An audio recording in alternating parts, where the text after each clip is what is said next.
ស្ដីតគ្នាថ្ងៃនេះយើងនឹងទស្សនានៅទស្សនវិជ្ជាអំពីរបាំក្ងោកទាំងគ្នាដែលបង្ហាញអំពីជំនឿទម្លាប់ប្រពៃណីរបស់ជនជាតិខ្មែរយើងហើយនៅការសម្ដែងនេះគឺនៅមុខប្រាសាទអង្គរវត្តនៃព្រះរាជាកម្ពុជាយើងមកដែរអញ្ចឹង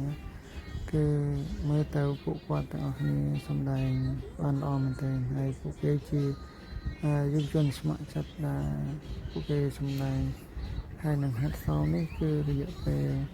ត្រឹមតែ1 ខែប៉ុណ្ណោះហើយ1 ខែយើងពួកគេហាត់តែ1 ថ្ងៃទេគឺថ្ងៃអាទិត្យឬថ្ងៃសៅរ៍ហើយពួកគេជុំគ្នាអញ្ចឹងគេពិតជាខិតខំប្រឹងប្រែងមែនទែនក្នុងការដែលពួកគេធ្វើហើយនឹងសមទាំងអស់នេះផងដែរអញ្ចឹងមានអ្នកទស្សនាជាច្រើននៅ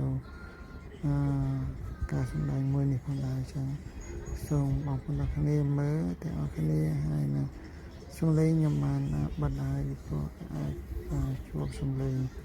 របស់តន្ត្រីផ្សេងៗជុំគ្នាចឹងវ៉ាអញ្ចឹង